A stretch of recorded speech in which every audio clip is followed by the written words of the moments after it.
Okay, good morning everyone. Thank you for joining us today. We are looking at insolvency and cash flow in the construction industry. And presenting today is Henry Hathaway, who will be giving us his thoughts and views on this matter. Before we start that, I would like just to run a quick poll. Now everyone's starting to go back to work, we just need to look at whether we need to adjust the timings of these seminars, even though they're online, just to make it convenient for you to attend them. So let me put the poll up. And as you can see, we ask you a couple of questions. So if you could just answer those, please. You'll find the poll button at the bottom of your screen. And just give us the answer whether you want or you think this should be changed at all or amended for the convenience of yourself.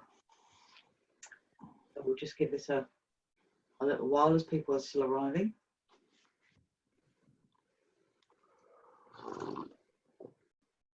Okay, that's great. Thank you, guys.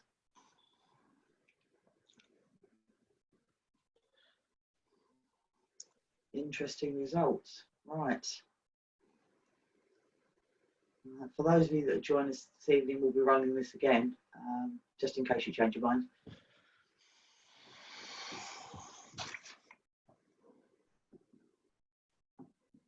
Okay, it looks like we're nearly there.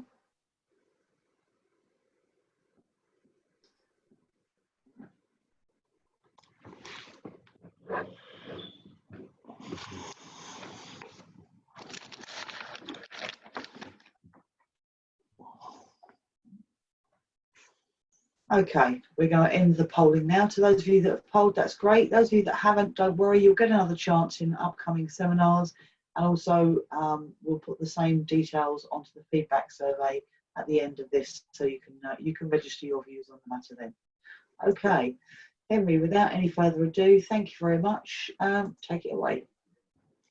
Good morning, everybody. Thanks very much for joining. And this is a seminar and a talk in relation to certain issues that predominantly will most likely face the industry in construction and in terms of insolvency and cash flow in the construction industry itself. I'm a partner with the law firm, and we predominantly practice in construction law and property law, and that will take in many of the facets of the entities that relate to construction and property, which will include corporate and obviously insolvency in those areas. So when we look at the various trends and patterns of disputes and how they actually arise and how they occur, there are always those amounts of similarities, and they give a very good indication of the industry themselves as a whole.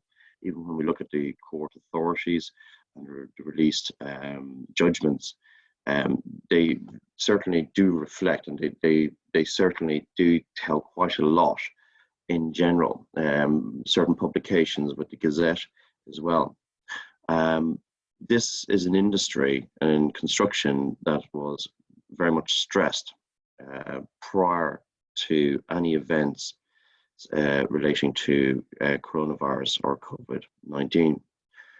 In fact, if one were to say that the Brexit and the uncertainty of contracts and the uncertainty of development within construction was the kindling on the fire, well, certainly coronavirus could be akin to being the petrol on top of it.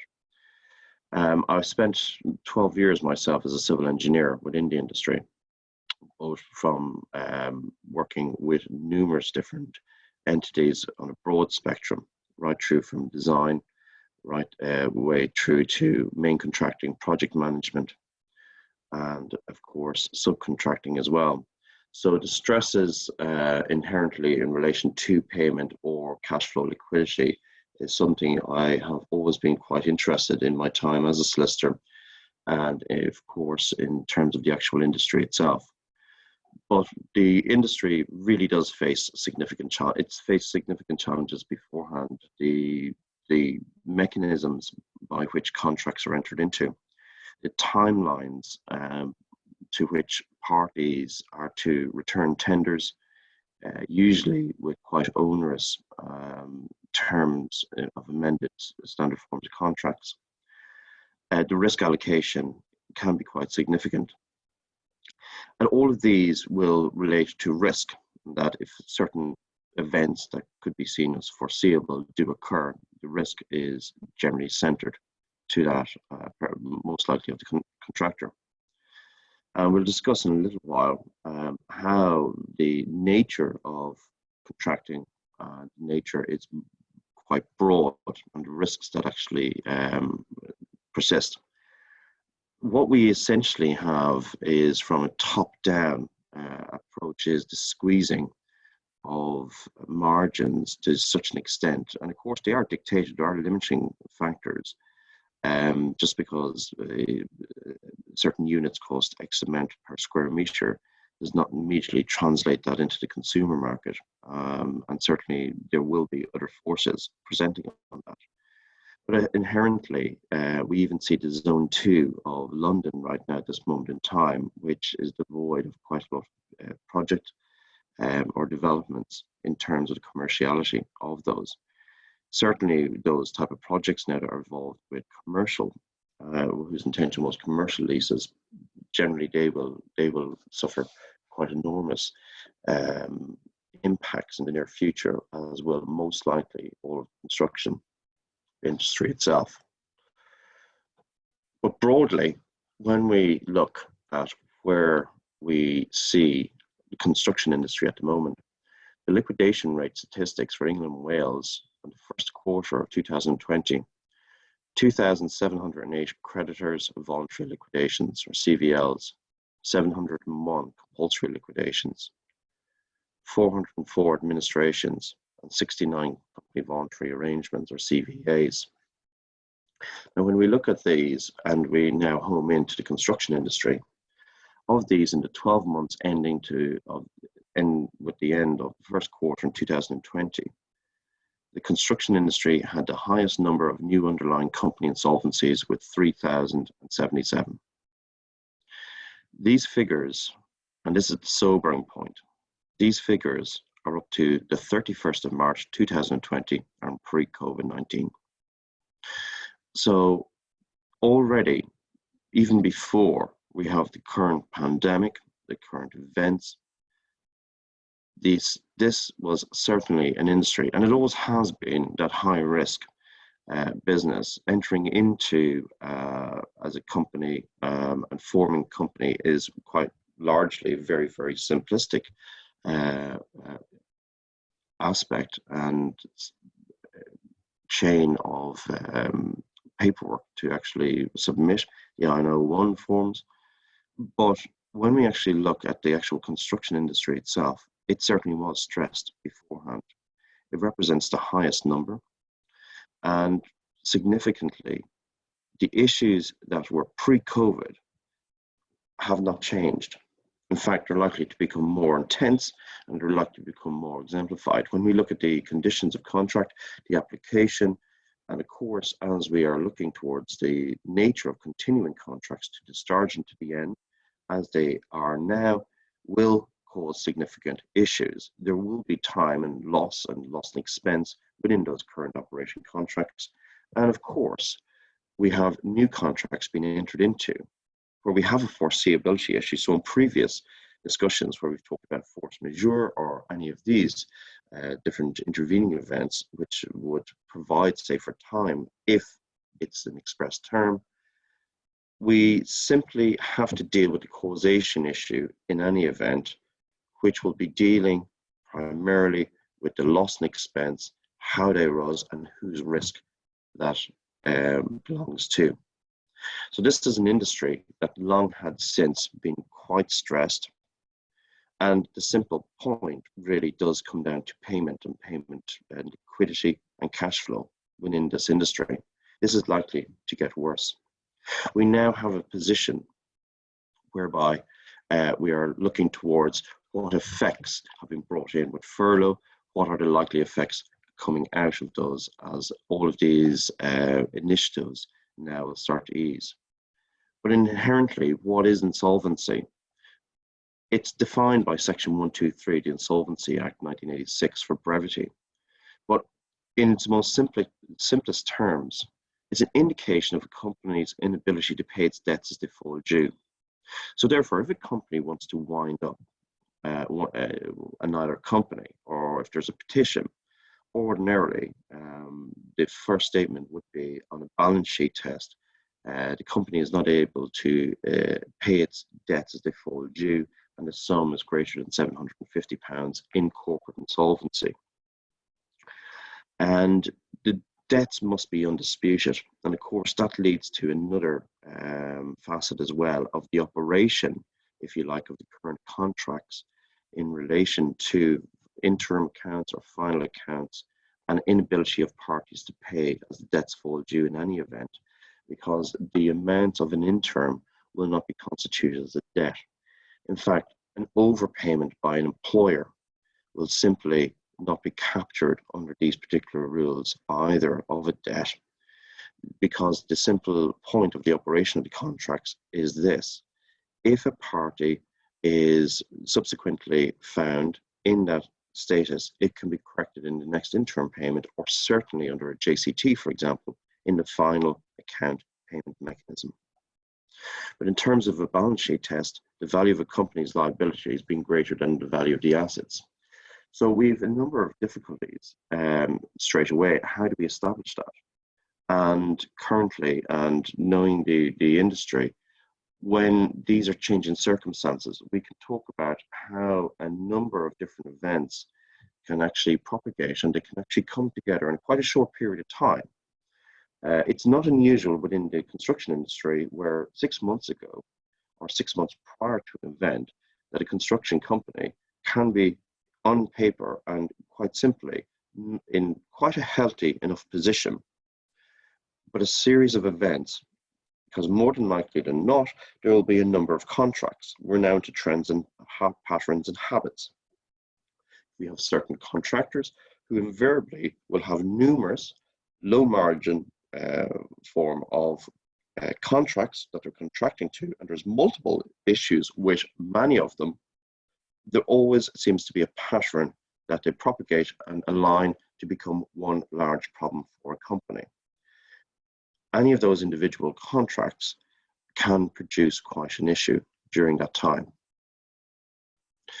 But there were some changes during the period of time, and certainly with the coronavirus events, the COVID-19, the key instance was to keep the UK moving, not go necessarily unnecessarily into points of liquidations, or to give every company, given the circumstances that the environment and the entities face. And on the 28th of March 2020, following a Downing Street press conference, a number of points were made. A temporary suspension of the wrongful trading rules under the Insolvency Act 1986 to act retrospectively from the 1st of March. So in terms of the rules surrounding wrongful trading under the Insolvency Act, ultimately it is offensive to trade while insolvent. And of course, that in itself has been subject of much litigation, and there's much case surrounding when ought directors, when ought they know, or they ought to know that they are insolvent. Have they reached a short-term issue that, simply put, in another month's time they will trade out of? Is the future quite bright when it's considering the short term? Reasonably, when should it know? And these are points that again will be raised. It'll certainly be raised by creditors if there's any simple form of justification to approach the liquidator in terms of director's report as well.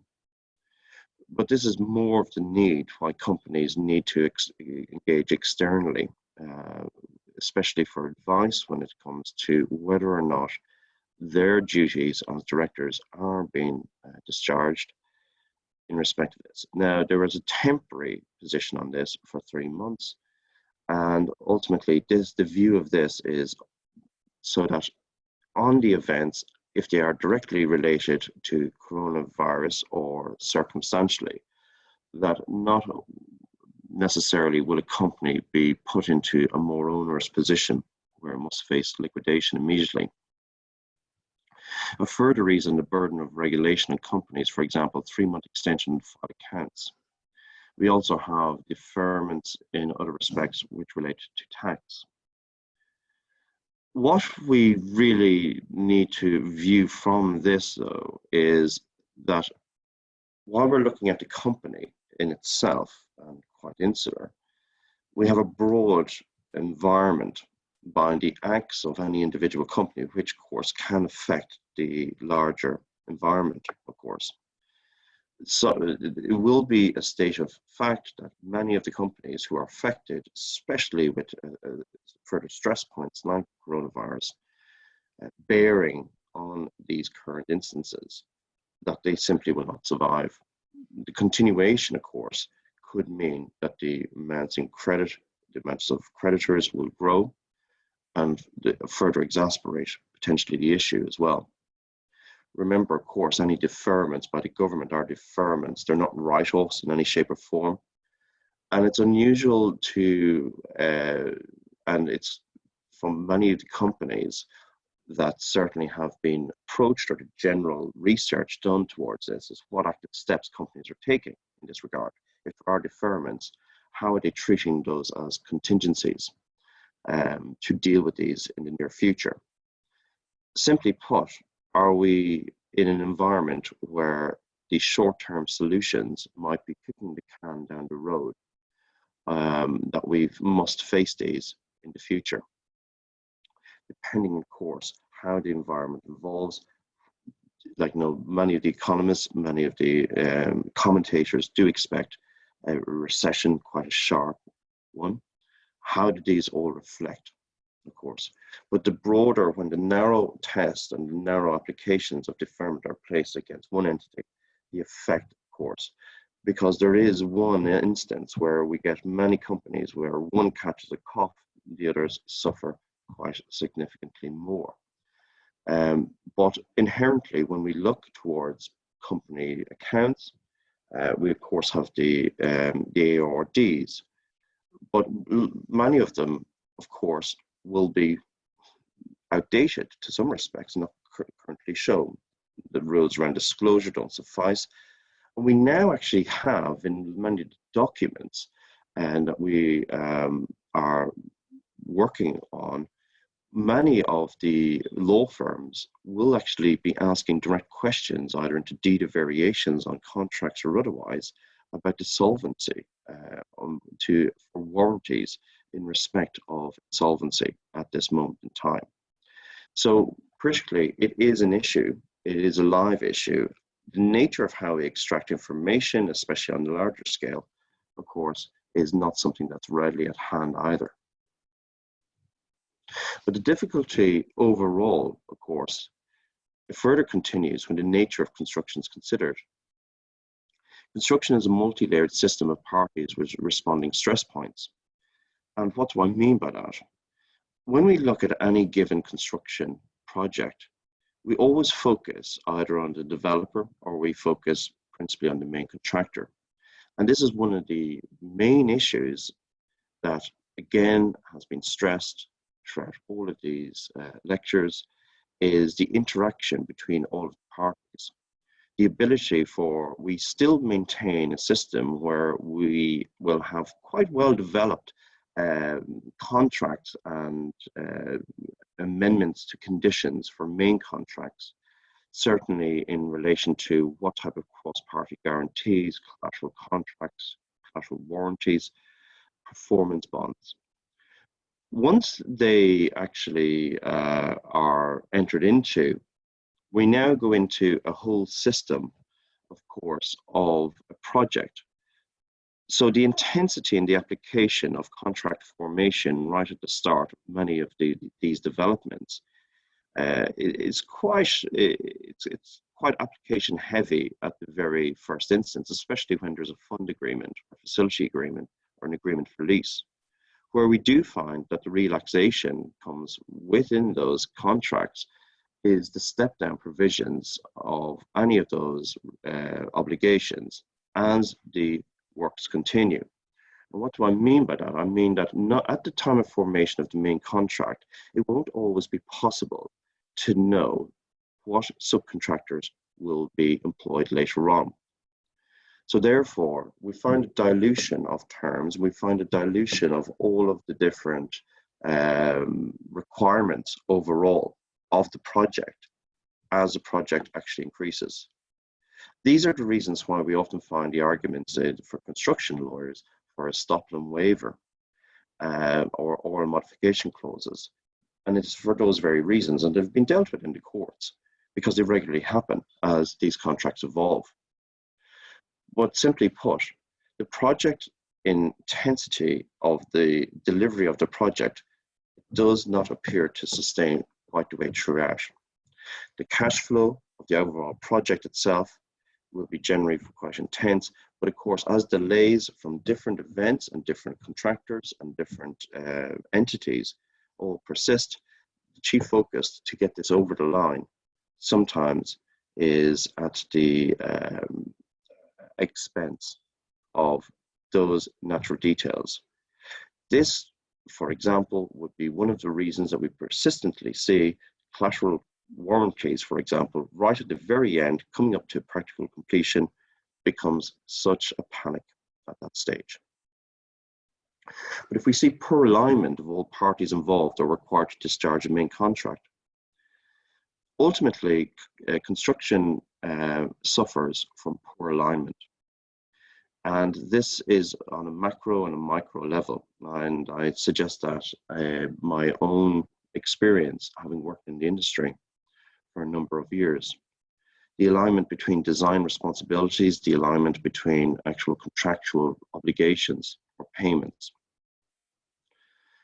The analysis of value of a construction contract accruals and reporting.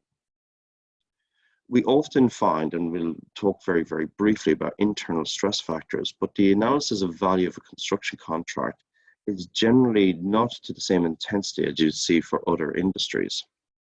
How it's valued at any given moment, what the costs versus what the benefit, and how it's actually valued.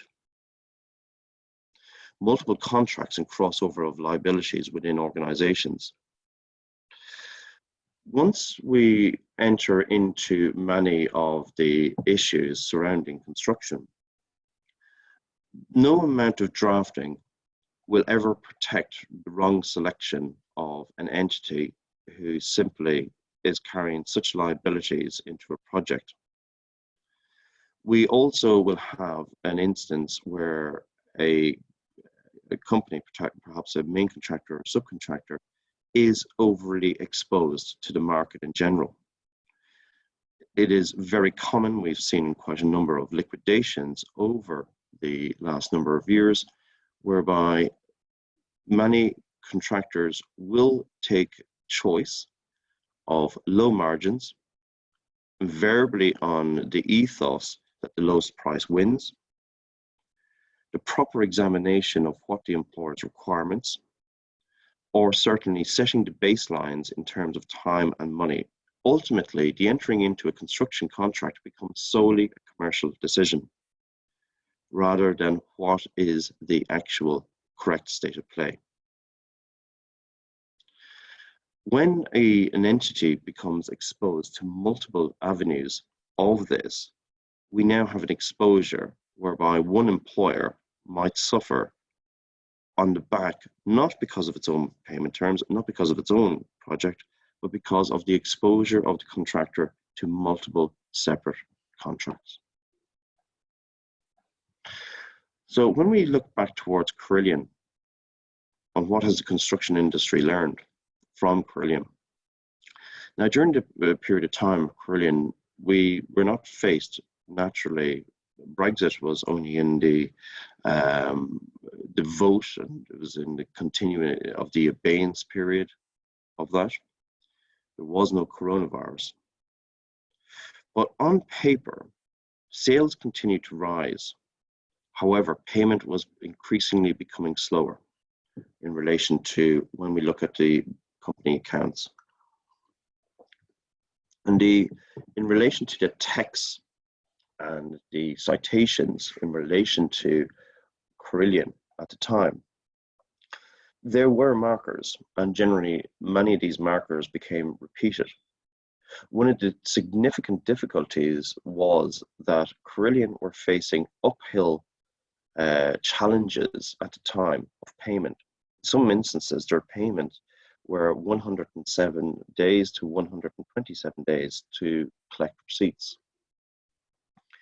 And of course, at this point in time, they previously, of course, over the years beforehand, had acquired other companies.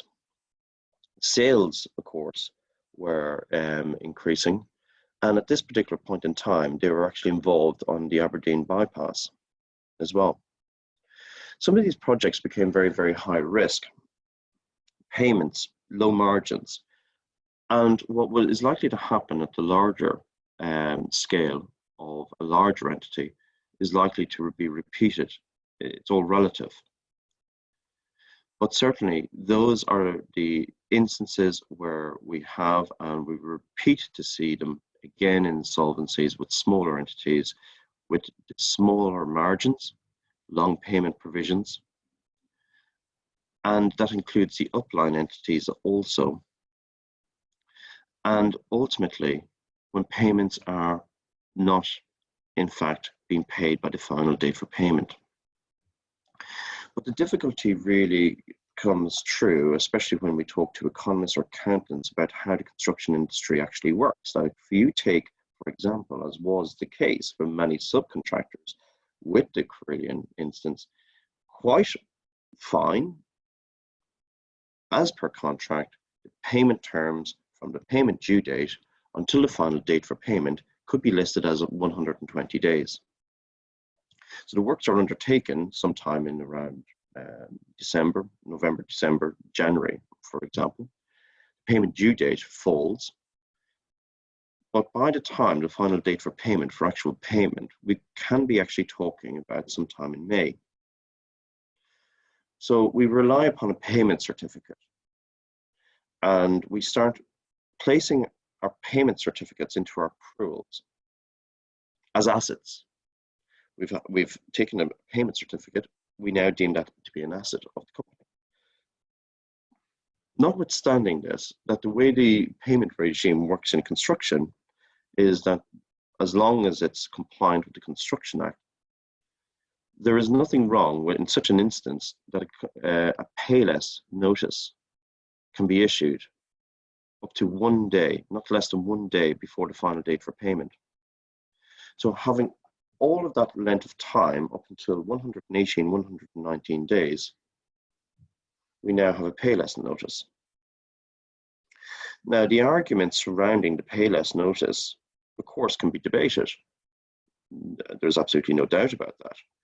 An adjudication can be brought quite quickly, and no matter how quick the adjudication process is, by the time that you would raise a dispute on such a certain payless notice, you are likely to face a month and a half before you get a decision, taking into time that the minimum time is 28 days to 42 days, and by the time preparation of papers, etc.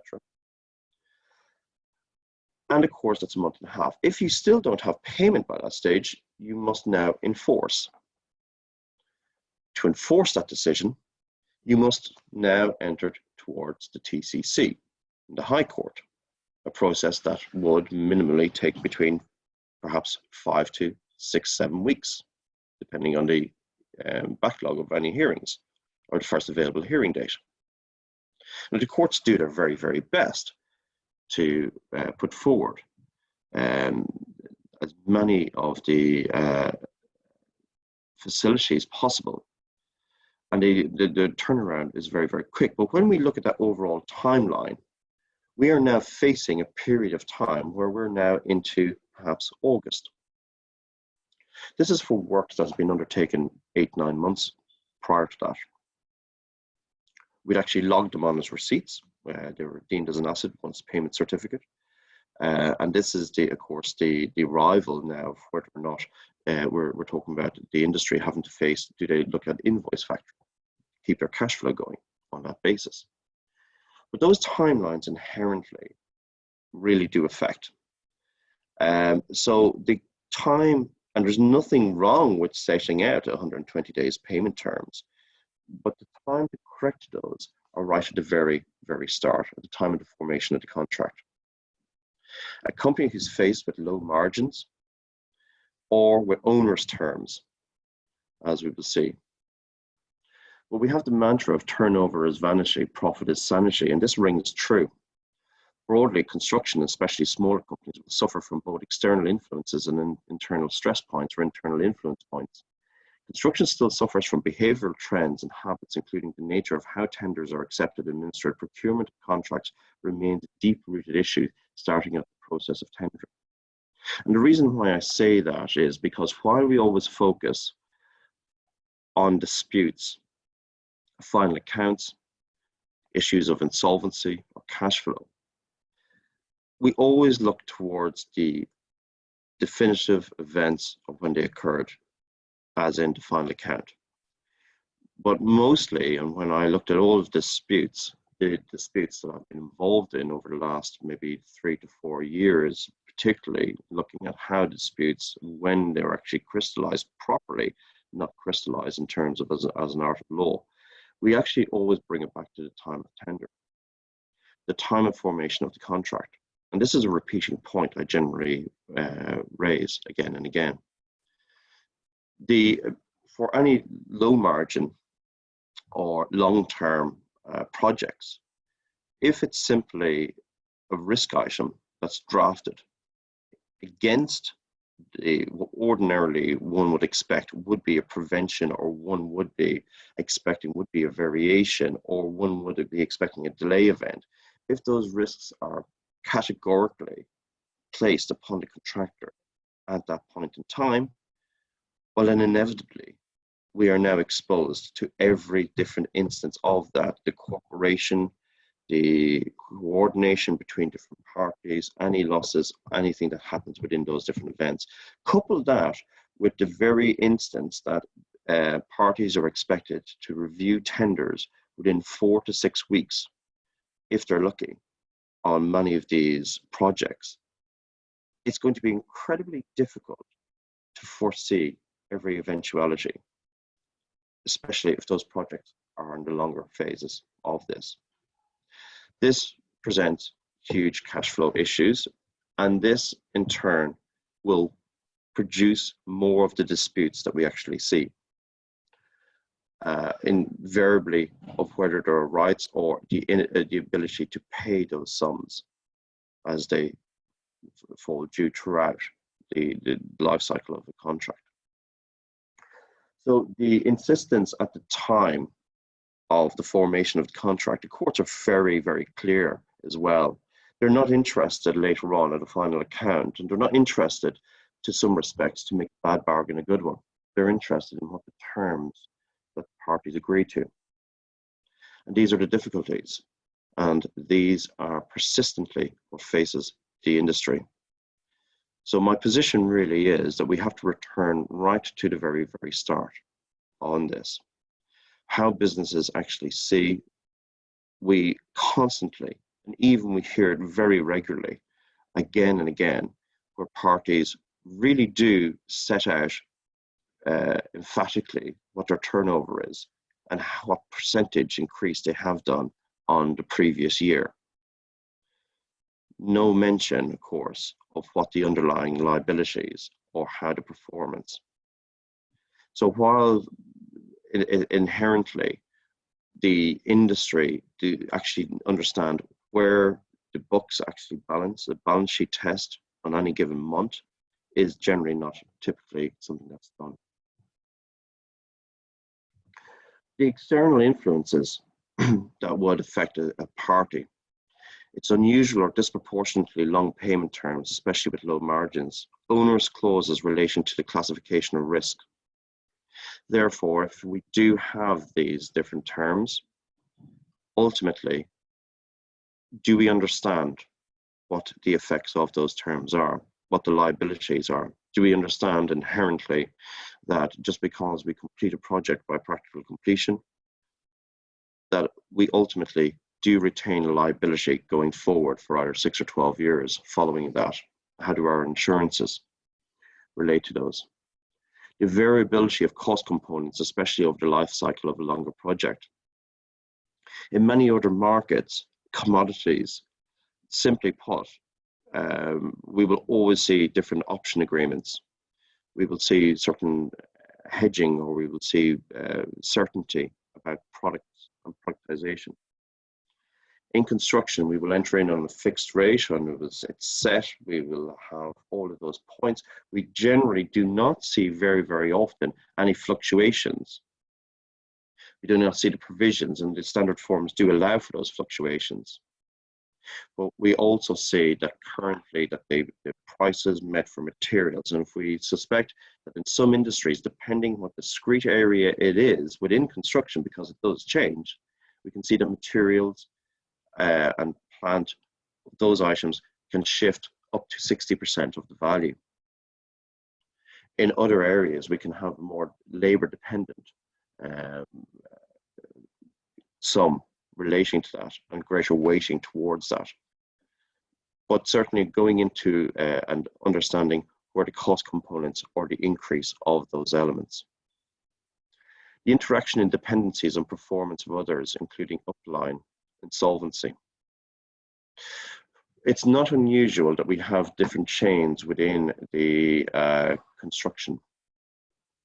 We will have the developer, main contractor, subcontractor, sub-subcontractor.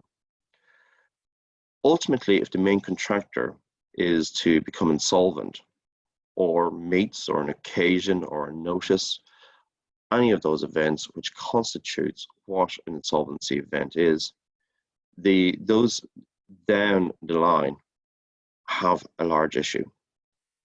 The issue stems from, of course, Section 113. Now, Section 113 is obviously relates to a pay when paid clause, but it also holds the lines that deals with upline insolvency. So if you're a subcontractor, and if you are for some reason allowing that there is an occasion where there are 6 months that you haven't been paid, and that is not unusual, or that you have certain assurances, in the event, say, a main contractor becomes insolvent on those different points, you will have an issue on when you engage the latter part of Section 113. And the multiple contracts with similar issues of cross-contamination of successive projects, invariably, if we do habits and trends, if we see one particular construction company, if you're an employer, and if you're hiring a contractor repeatedly that is very focused, and most are, of course, on commerciality, it is likely that this is a current trend and pattern of how they enter into contract separately and repeatedly. And while your payment mechanisms under your contract might be more than adequate and in line with the contract, that is not to say that other parties that they're not having those issues with other parties with payments. Ultimately, when everything gets thrown into the pot, that's when the balance sheet test becomes that real issue. But as well, when we look at external factors, it's the internal as well. It's the internal workings of any different or any given construction company. And I remember when I was a young engineer, one of the most frightening things that would ever be said would be that they've employed an accountant within the organization and that it would be just all numbers. But simply put, the way organizations, especially those who are smaller and accept that they may not have the resource always to engage within those external advice points.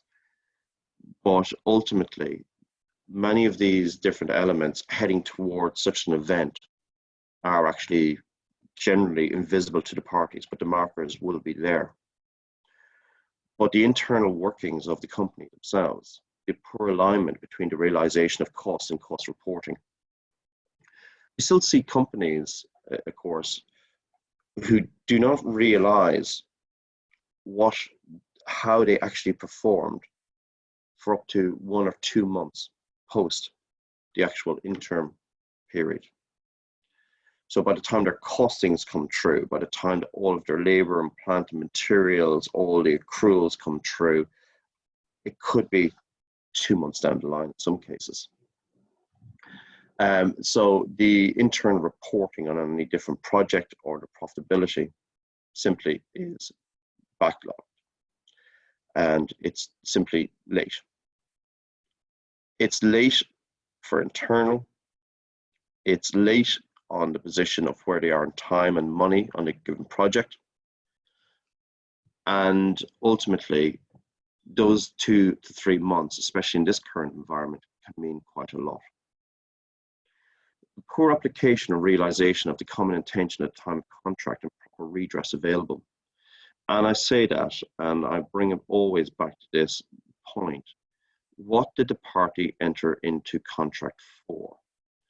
And on what basis? We still see that a major element of contention, discrepancy, and dispute centers around what the parties actually contracted for, especially when it comes to design elements.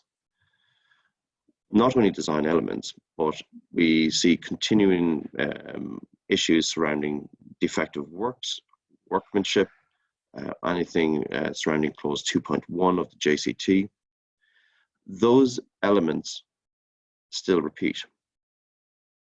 But invariably, when we see changes in the life cycle or variations, the given rules under section 5 of how a variation can change the employer's requirements, when it is the design and build, what do those terms mean?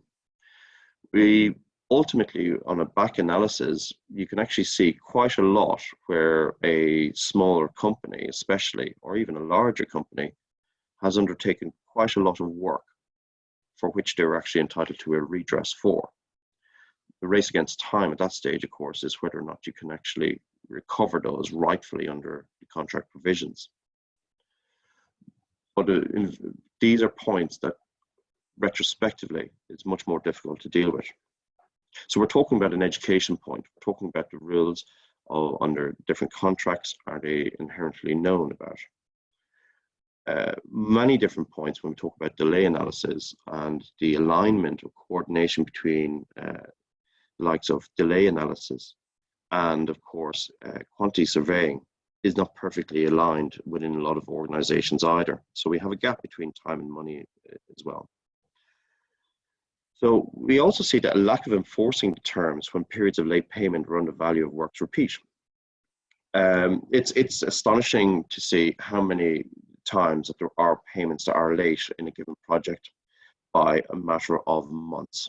And typically, this is a strange, inherently strange idea, especially if there's a facility agreement or a fund agreement in place, whereby the fund agreement will release uncertified sums, but for some reason those certified sums are not paid then towards the main contractor. And increasingly that would very much raise alarm bells, especially for the fund who have paid on the basis that there has been a certified amount. So why haven't those certified amounts actually been paid? They really ought to be raising quite large concerns. But it's the strictness as well. And this is again a point of education where parties, if they have not been paid and they read through bespoke contracts, clearly what will happen in that instance is suspension will be silent. But it doesn't mean it's silent in law. Section 112 is the right of suspension. It's a statutory right. Parties cannot contract out of it. And it's always the cheapest, most effective point that we've often seen is that the day after the final date for payment, to which payment was not made, that a notice of intention to suspend within 7 days of the continuing breach, unless the sums are paid in full, not in part, in full. And those amounts being certified, notified, etc. All of which, as long as there's not a valid payless notice. And it's most effective, immediate issue, rather than leaving that to be one for certainly 2 to 3 to 4, 5, 6 months down the line. And the poor identification of the rules surrounding recoverability of loss and expense and or variations and or entitlement of time.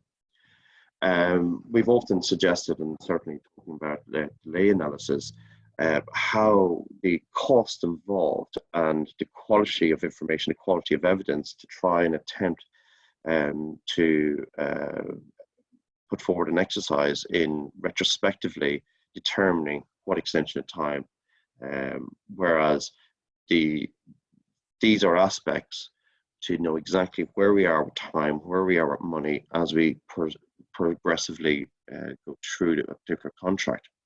NEC does its level best in respect of that, of keeping both time and cost up to date with varying degrees of success. It's not a function of the problem is not a function of the NEC itself. It's simply a function of the application of that.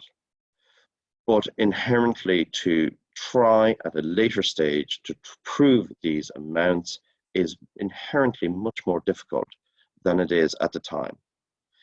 And when looking at it in its most barest of terms, or barest of circumstances, it's not quite clear why companies have not taken these steps to know exactly where they stand on time and money on any given instance. And I've never heard one particularly persuasive argument to say why shouldn't be. So taking all of those points where we'd say preventative and the habits, behaviors of different companies, if we look towards the further and repeating signs of insolvency, generally there will be markers on certainly these instances, the evidential cash flow issues, the late payments to supply chains or employees not turning up, especially those self-employed, the subcontractors, and generally in an industry like construction, we have what would be very vocal actors in relation to if there are issues surrounding that from supply chains. Persistent and repeated rumors in relation to cash flow, of course, late filing of accounts, taking into account, of course, the reprieve or returns to company's house. Winding up petitions, if we repeatedly see winding up petitions being issued, then satisfied, again issued, again satisfied. If we see the predominance of those again and again, they will certainly be indications and markers. The disruption to progress of the works, which of course, disruption to progress of works is something that many employers will start to look towards as to whether there's regular and diligent progress. And of course, we have that provision under the JCT. It's not quite as easy or straightforward to prove that one is failing to progress regularly and diligently. It's much easier to demonstrate, for example, that there's been a simple abandonment of the works. To prove on balance, and we have numerous case laws in relation to regular and progress, Vagro, we have all of those cases relating to this. And ultimately, the evidence suggesting that a party has failed to progress regularly and diligently should not be underestimated in respect of that. The difficulty, of course, is that unlawful termination for such a clause might invariably leave you on the other side where there's a claim for damages. So when we suggest how can companies protect themselves from the insolvency of others and avoid insolvency itself, and again repeat, because the difficulty that projects face when one entity does become insolvent, this is a chain. Like we have chains of causation, we have chains of influence. All of these points really do persist, and they do cause issues. They cause issues for many years of course, as well.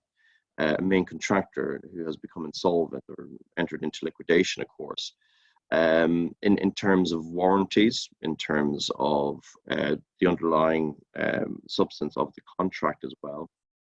And of course, this then becomes a critical issue. And for consultants then, if the warning signs had been there, why did they employ or advise for a company that was more likely not going to become insolvent? And therefore, is there a duty in that respect when we actually look towards further liabilities that persist, of course, for many years afterwards? And knowledge at this point is very, very important of what you knew or what you ought to have known. Due diligence and how parties exercise their due diligence when entering into contract is not an exact science. However, I've seen certainly different areas on the spectrum in relation to that as well. The unfortunate point is that many employers or many consultants look invariably very narrow on their own area at that particular time. They concentrate on how much this project will be to complete, to fix that as a lump sum, numerous sets of onerous conditions. But the clear indication, of course, there is that if a contractor is going in on such an onerous set of circumstances, is not more likely this is what they do, of course, and all it takes is what is happening in their sphere, how many contracts do they currently have. Most interviews with contractors certainly will be interviews on the viability. So the more that they hear or see large particular contracts, is a barometer of success rather than exposure, of course, on these in those given circumstances. Payment terms and operation of conditions of the contract. So inherently, what do we see as being the right mechanism? This is a coordination issue. This is a coordination issue that does not always meet with the tests or the circumstances. Invariably, if a fund or a facility agreement are not brought in enough or consulted enough, and in the broad spectrum, this should be a two-way conversation as to how the delivery of the project, while also protecting an asset that is increasing in value as the project heads towards practical completion. So the protection of that asset as it's actually formed, and the payment terms, of course, on that. Are we now discussing about listed items? Are we talking about materials? Does all parties understand if the works are incorporated into the actual attached to the land? And if there's an insolvency event later on with one of those entities, how does that affect? And of course, that leads, say, to retention of title clauses. We mentioned earlier on where we have certain industries or certain parties who, of course, will be heavily dependent on materials. How did the retention of title clauses or rompler clauses actually become, how are they drafted? How did those clauses emanate throughout the whole chain? Not just from a supplier to a subcontractor, but how do those provisions of those materials follow all the way through? So there's alignment of what would happen in such an event, rather than just a very narrow, bespoke, one-off contract. How does that affect the overall chain in relation to, especially material heavy dependent or expensive? Risk and title. If title passes, does risk pass as well? Or is risk retained or passed, but title retained? all of those do have a bearing. The suspension termination clauses as well. The rights to terminate, and of course the rights to suspend works, how and what events they actually come towards. And of course, when we go back to the point of due diligence, and we, as I've said earlier on, when we repeat the points of parties asking directly about solvency, of course, there is no point of disclosure. It'll be purely voluntary at that stage on those. And of course, not all the information may be up to date. Collateral warranties, third-party rights, and I'll couple in parent company guarantees just as a point of and security in terms of that. We still have a persistent nature that these further contracts or collateral basis of contracts, they simply are elements of paperwork that must be completed before practical completion. This is rather naive in some respects. It is critically important that we understand that there are beneficiaries or proposed beneficiaries in relation to the project itself that do have rights, and generally quite a lot of work will have to be put into those agreements. But ultimately, how is the security arranged? How is, we've often talked about, and there doesn't seem to be much as prevalence of it, with escrow accounts, how they're actually maintained, and an escrow account holding, say, the value of the next perceived cash flow for the next interim valuation for one or two subsequent cycles. But certainly the rights around security is something that's not inherently looked towards or met with properly. The third party, the Rights Against Insurers Act, does assist.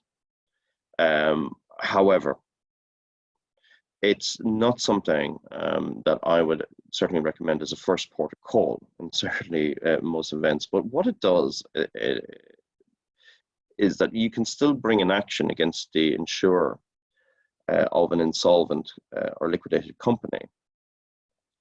Now, of course, one has to really be quite aware in this instance that if an insolvent company or liquidated company had insurance, of course, occasioning the breach, when the breach actually occurred, what are the further steps that you would need to be or be required to take? Has the party actually defaulted under policy? Do you actually realize or do you understand what the policy is?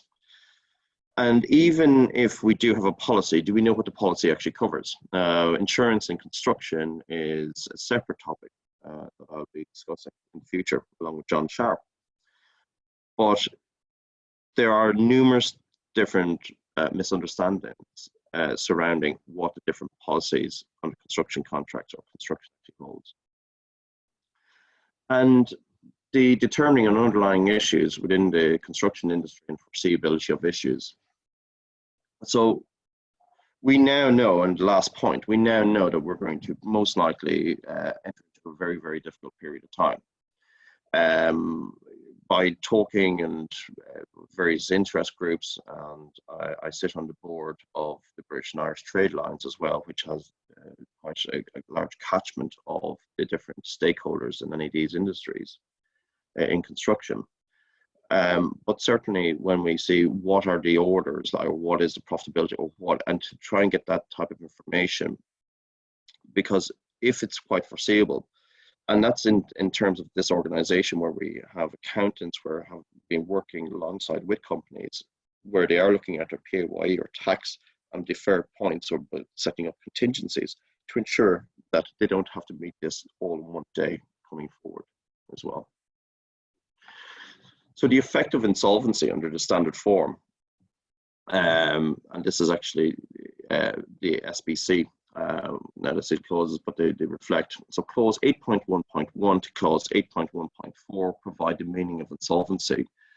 So it becomes quite detailed. The reasoning this is held in Section 8 is termination. It's termination clause. And it's important that this is an express clause within any contract, because while most contracts will come to an end invariably because the company is in liquidation, or if it has entered into liquidation, it simply doesn't exist. You can't carry on if it simply doesn't exist.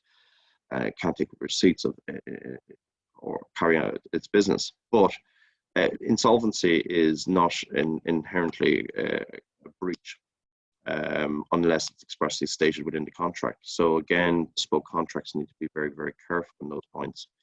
Clause 8.5.1 to clause 8.5.3 sets out the rights of the employer to terminate the contract in the event of the contractor insolvency. And of course, then we have clause 8.10 sets out the position, terms, and insolvency of the employer. So those are the different instances where the standard form contract deals with those events. They will actually set out the first point, of course, is the meaning of it. What is the meaning of insolvency? So is there a notice of administration? Is there a filing, for example, or is there an arrangement made with its creditors? Second, of course, is then if we do get to the point of that the meaning has been mobilized and it is an insolvent event, then of course we have the different aspects of what the contract actually calls for. So no further sums which shall become due to the contractor. And inherently, how do those clauses relate to the severability? What has all other clauses, because the contract, of course, has been terminated, the provisions no longer actually run, the clauses persist up until the point of termination.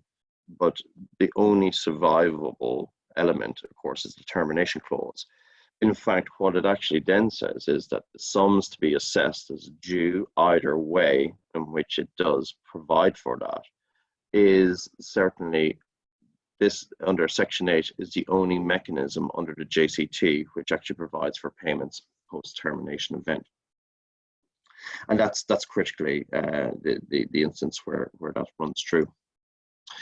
Okay, well, thanks very much for joining me this morning, and apologies if I've overrun a little bit, but anything that you would like to know or any further details, do let Julie know. Okay, thanks very much. Okay, Henry, we do have a couple of questions. Payment under Construction Act, 45 days. So how does it go beyond it, e.g. more than 100 days for Carillion? No, what the 45 days is actually about when the scheme or when the actual construction actually bites in. So it's a separate instance. You can have payment terms, whatever you particularly like, a contract, and if it doesn't actually work as a payment process, then what happens is that the scheme kicks in and it can actually just fix discrete points of the payment mechanism. The 45 days is actually, is it a construction contract that lasts over 45 days? It's a qualifying, what we mean by that element is, it's a qualifying point of the scheme kicking in as opposed to the actual mechanism of the payment. Right, okay. And then the second question that we had come in was, do you think an accountant working in the construction industry should understand the Construction Act of 1996 and be up to date with case law related to payment disputes? I think it depends. You get some very specialised accountants, and certainly within the field, on the broader field of British and Irish trade lines, we certainly do. One of the other board members is specific to the construction industry, inherently, both he and his organisation will know the Construction Act very, very well, and is quite able to cite many of the clauses of JCT to me. But we're talking about a broad spectrum. Many accountants, they work in different fields of spectrums. Initially, I would suggest that anybody working within an organisation like a contractor, I would actually suggest that financial director, or certainly the officers, should have a very, very good working. And it is, to this point, even though it was amended and came into force 2011 as an amendment, but it has been in place since 1996. Right at this moment in time, you would be very, very surprised as to how few people of companies who are officers of companies actually understand the inherent workings of the Construction Act. So if you are making decisions on behalf of a company in relation to its payment and receipts in, underpinning those rules, if it relates to the Construction Act, you should understand the rules in respect of how receipts.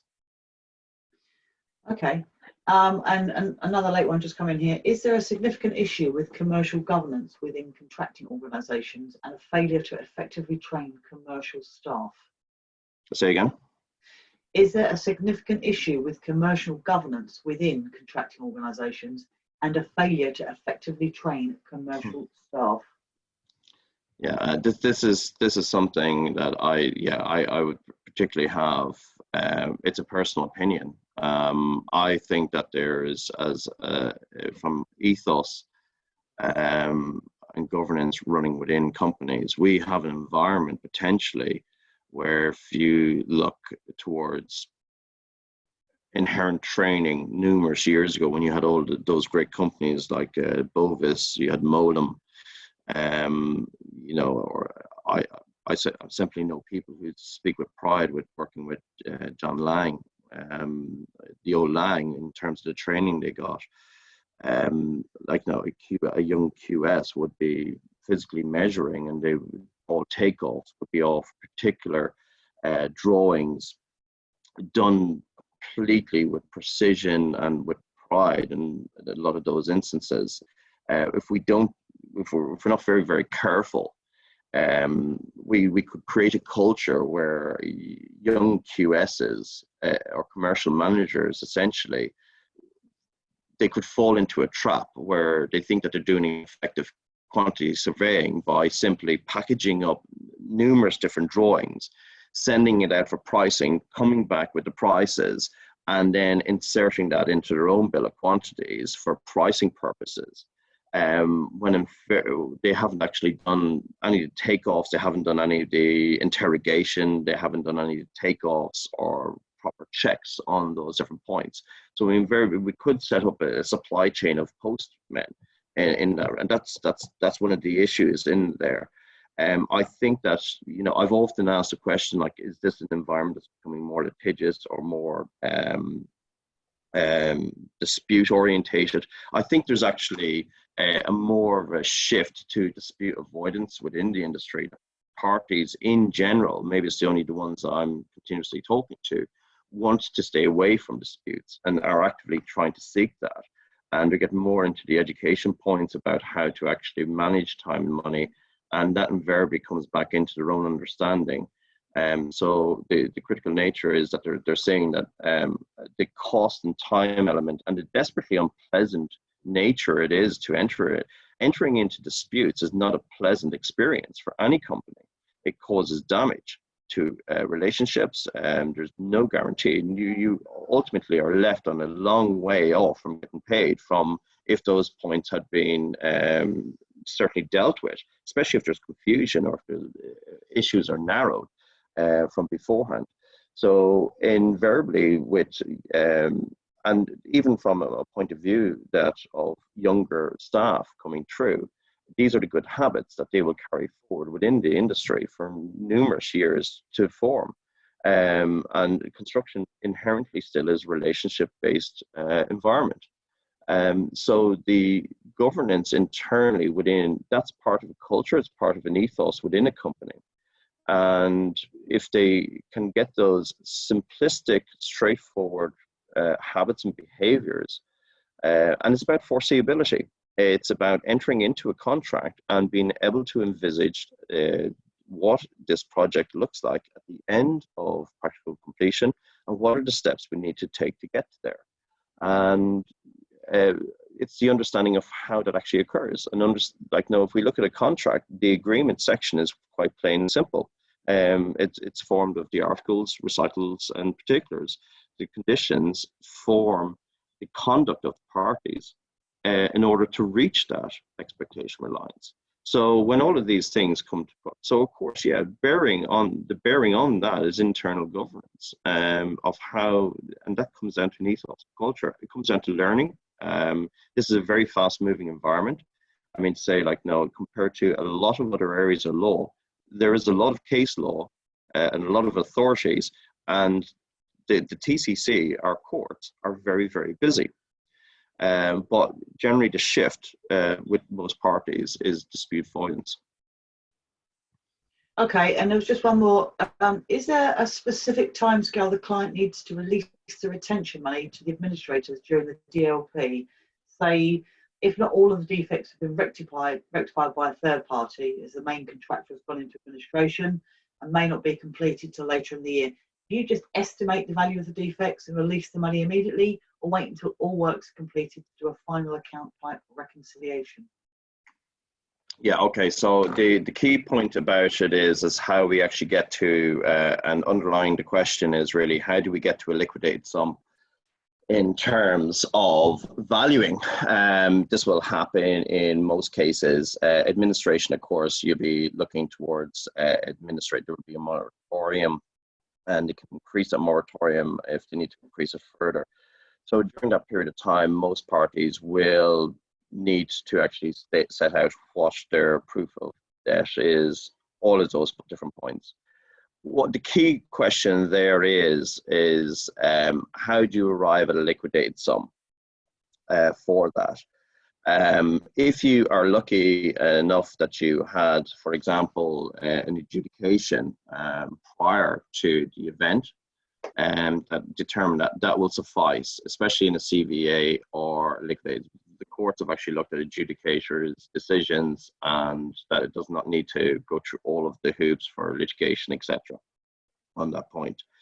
But the key point is about the process and the steps to take to get to a liquidated sum. So if the works have not been completed and are not likely to be completed, that will not prevent a liquidated sum from being established. It's the mechanism of how you actually acquire and how you arrive at that liquidated sum. Okay, thank you very much, Henry. Thank you everyone for attending, and I hope everyone's questions have been answered and you're all happy with those answers.